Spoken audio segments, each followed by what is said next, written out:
Hey, Torey. Hey. When you look back at where you were 2 years ago, 3 years ago, did it hit you at all driving to the ballpark today that there's a World Series game being hosted here at Chase? A little bit. It hits me the same way every time I think about it, and it wasn't limited to the drive today. I am grateful and appreciative of everything that this organization did for me through those dark times. I could have been fired on the spot after losing 110 games as the manager of the Arizona Diamondbacks, but they believed in me, and it makes me extremely motivated to go out every single day to do the best that I can for this organization. So I do have to pinch myself every once in a while. I was up super early this morning. I couldn't sleep for the obvious reasons, and it was centered around the excitement of walking into the stadium today and being in front of these fans and saying that we're in Game 3 of a World Series, and we're trying to do our best to win a game for them, for us, for this whole community, this whole state, and I'm very proud of that. We're here on the left side. Yeah, Torey, there's a note that the roof is going to be open tonight, and through the years, the roof's been a point of contention for some pitchers. And do you prefer it that way? And does the ballpark play any differently with the roof open to you? I know that some have said when it's open, the ball carries a little bit more. As long as we know the landscape and we walk into the ballpark and nothing changes and there's no fast punches being thrown, whether we're at home or on the road, I'm fine with it. I look at a lot of park-adjusted numbers, especially for balls that are hitting certain areas of this ballpark, and I know it does not carry well from gap to gap in the middle of the diamond. And even when it's open, it plays legit. So it doesn't matter to me, and as long as both teams know and it's the same playing field, we're going to go out there and get it done. Second row on the right. Hi, Torey. Hey. Daniel Alvarez from El Extra Base. What has impressed you most about Gabriel Moreno during this run, considering how young he is and this being his first full season in the big leagues? His heartbeat, his ability to emotionally stay at one level despite any type of circumstance, and those are the things that I get to see. The common denominator for what you guys watching the game and what I get to see from watching the game is that he's a really good baseball player, and he knows what he's trying to do every single pitch when he's at the plate, and he knows what he's trying to get to with his pitchers every single pitch. So to me, that's maturity, and it's taken its course this year. When he first got here, I'm sure it was a little overwhelming. We have a lot of concepts. Every team does. We're not reinventing the wheel here. Everybody does the same thing, and it took him a little while to get our concepts down. And since mid-season, then he got banged up a little bit, but since mid-season, things started to really come into place for him. But the thing that stands out to me is more of his emotional stability every single night. Derek on the left. Torey, I wanted to ask about Dave McKay. What has his experience at this time of year and the number of times he's been in the postseason, how has that helped you? And how has his expertise, given, decades as a first base coach, helped your stolen base efficiency? Yeah. I've been around a lot of great coaches. I've had a lot of unbelievable coaches as a manager, and he is hands down the best coach that I've ever been around for 1,000 reasons. A couple I'll get a chance to talk about right now. His experience when it comes to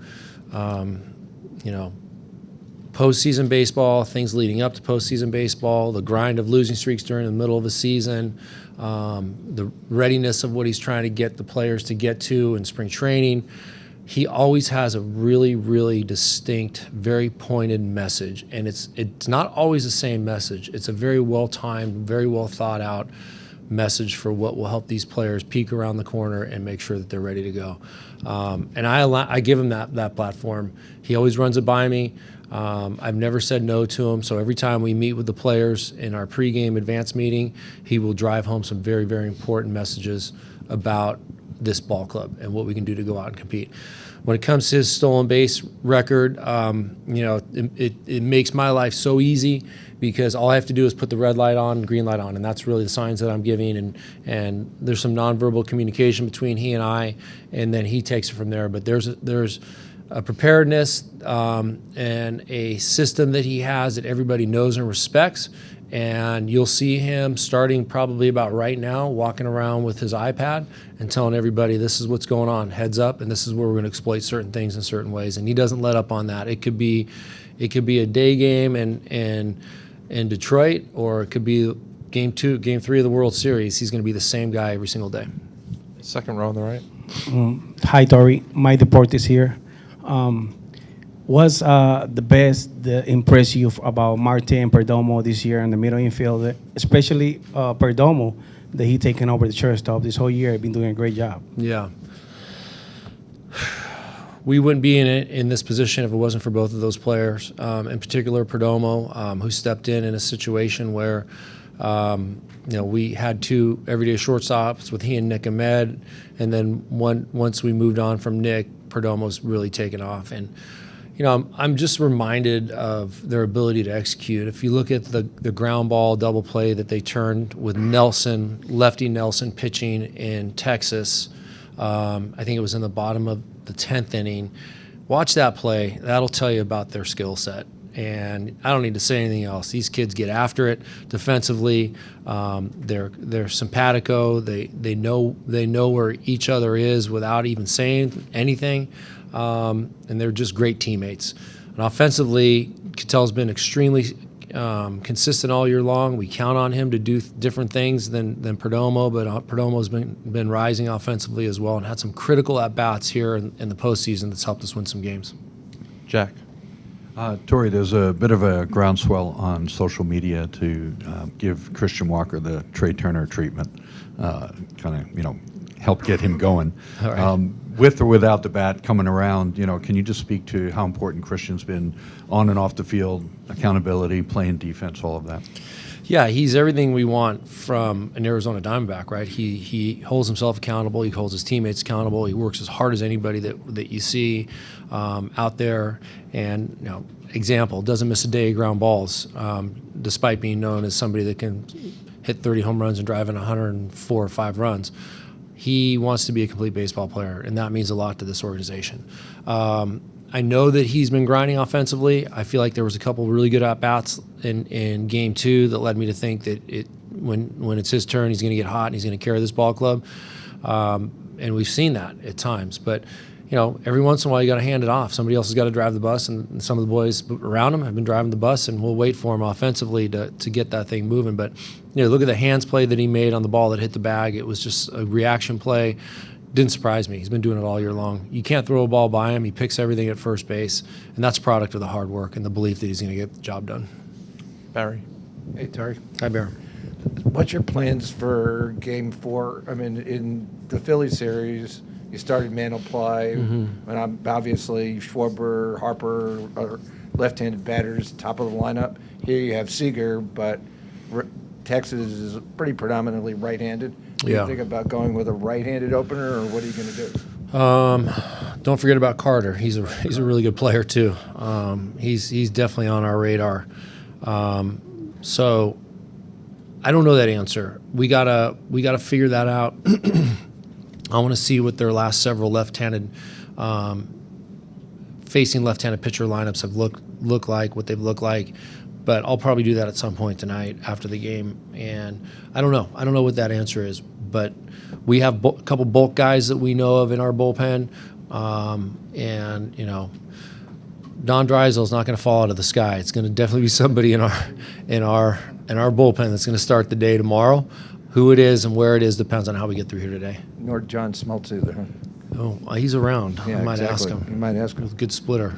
So on FOT, we ask you this over and over again. Yeah.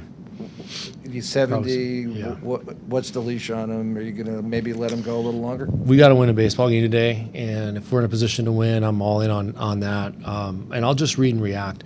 I know that it's worked, and I'll keep saying it, 18 plus or minus 4, and we'll see how the game is going. But it's a pivotal game, and we know that we got to go out and play our finest game. And if we do, and we're in a spot to win, I'm going to go all in, and we'll worry about tomorrow. Bob in the middle towards the back. Hey, Torey, going back to Bob. 2001, you remember watching the World Series? Did you watch Game 7? I know you're working with Cleveland, but I don't remember where you were living. Yeah, I was I was living in Southern California, and believe it or not, I was at a Lakers game, and I was just watching some updates. And I don't remember, you didn't get, cell phones were just starting out at that time, right? You don't have it on your phone.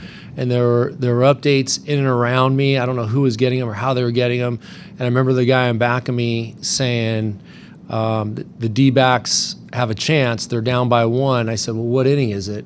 And he said the 9th. And I said, they do have no chance. You're wrong, because Mariano Rivera is going to be in this game. And then 20 minutes later, somebody stood up and said the D-backs just won the World Series. So that's my memory of it. And I know it was an exciting time for everybody here in the Valley. I do remember coming here as a coach for the Arizona Fall League a couple years after that, and they were still talking about how exciting that was. So, getting back to Mark's question, right? I mean, that's us. That's us right now, and that feels really good. It feels really good to know that we're having that impact on this community. Ron? Looking back, the 2002 version of yourself in Georgia, what were the aspects of managing you were most unaware of back then? And over the 20-something years, how has the job, aside from you, changed? Oh, man, you ask really good questions. You ask good, deep questions. Like, give me some time to think about it. Yeah, this right here, this throws me off, right? I'm sitting in front of you guys before a World Championship Series, and sitting in front of a group of really smart journalists is not easy, and trying not to sound like a fool it's hard for me. But yeah, so the preparedness, I would say that dealing with this side of it, of course, is the obvious one. But I probably didn't have my baseball clock on for the first several years, starting in 2002 in Columbus, Georgia. I would get thrown off by something that would happen an inning or two ahead, and I used to get mad at myself going to bed that night for feeling like I was unprepared and letting the team down because I wasn't able to project the game ahead as far as I needed to. So I got on this quest early in my managerial career to ask questions of managers that would actually sit and talk to me about what their philosophy is. And some managers were 2 or 3 innings ahead. Some were thinking about the 9th inning and the 1st inning. So I just had to find out what my range was and where I had to go, about how forward I had to be when I was thinking about the game. I've been the same guy, believe it or not. You could probably go back and ask those players on that team if I was a relationship guy, tried to connect players, tried to connect the team.